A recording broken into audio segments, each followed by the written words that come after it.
ग्वालियर में एक बार फिर से निगम परिषद की बैठक में जोरदार हंगामा हुआ। बीजेपी पार्षद मोहित जाट ने धारा 25 के तहत बिजली, पानी, सड़क सफाई और नगर निगम के अधिकारियों के भ्रष्टाचार सहित अन्य मुद्दों को लेकर सदन में बिना अनुमति के बोलना शुरू कर दिया। इसके बाद उन्हें सभापति मनोज तोमर ने रोका, लेकिन वो नहीं रुके। इस घटना के बाद सभापति ने तत्काल बैठक को 26 अगस्त तक के लिए स्थगित कर दिया। घटना से सभापति नाराज हो गए और उन्होंने भाजपा पार्षद मोहित जाट के इस व्यवहार पर नाराजगी जताई। उन्होंने इसे आसंदी का अपमान बताया और कहा कि वो भाजपा पार्षद मोहित जाट की शिकायत संभाग आयोग से करेंगे और उनकी सदस्यता पर भी कार्रवाई की मांग उठाएंगे। उन्होंने भाजपा पार्षद मोहित जाट को अंतिम चेतावनी दी है। हालांकि इस घटना पर पार्षद मोहित जाट का कहना है कि वो जनता के मुद्दे सड़क, पानी, बिजली पर सदन में बात करना चाहते थे, क्योंकि उन्हें रोजाना इन मुद्दों पर जनता से भला बुरा सुनना पड़ता है। इतना ही नहीं, वो ग्वालियर नगर निगम के अधिकारियों के भ्रष्टाचार का कच्चा चिट्ठा भी साथ लेकर आए थे। हालांकि परिषद की समाप्ति के बाद जब बीजेपी पार्षद जल विहार स्थित परिषद कार्यालय में बने नेता प्रतिपक्ष हरिपाल के चैम्बर में बैठकर इस मुद्दे पर बात कर रहे थे, तब उनकी अंदरूनी खींचतान सार्वजनिक हो गई।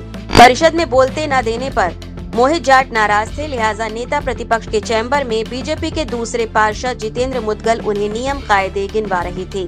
इस बात को लेकर भाजपा पार्षद मोहित जाट और बीजेपी के दूसरे पार्षद में जमकर कहासुनी हो गई।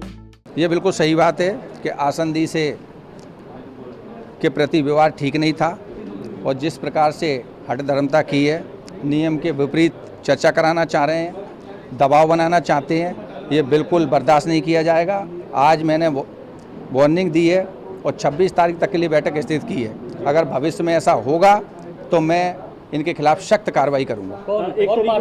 किससे बदतमीजी करी मैंने? किससे बदतमीजी? आप बताओ। मैं मीडिया के माध्यम से पूछता हूँ, मोहित जाट ने किससे बदतमीजी करी? क्या अपनी बात को बुलंद करना, अपनी बात को रखना इस मंच के अंदर गुनाह है क्या? एक पार्षद के अधिकार चल दिया आपको। क्या क्या मुद्दे हैं आपके? बिजली, पानी, सड़क, भ्रष्टाचार।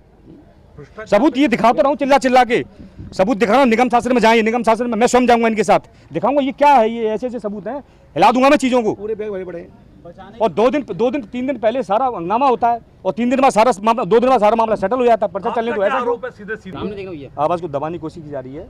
मैं श्रीमद महाराज ज्योतिरादित्य सिंधिया जी का सिपाही हूँ, मैं भाजपा का एक कट्टर कार्यकर्ता हूँ। भाजपा के सिपाही, मैं अपनी आवाज को बुलंद करूँ, मुझे कोई नहीं दबा पाएगा। आपके खिलाफ वो एक्शन लेने की बात मैं बिल्कुल तैयार हूँ, उनका स्वागत एक्शन ने। जनता की लड़ाई तो लड़ रहा हूँ। मैंने यही तो बोला परसों, एक कर्मचारी से 5 से 10 हजार रुपये मांगे जाते हैं पोस्टिंग के लिए, उनके खिलाफ आवाज उठाना गलत है क्या? पूरे शहर को राजस्व विभाग के हिसाब से पूरे शहर को बेच दिया गया, उनके खिलाफ आवाज उठाना गलत है क्या?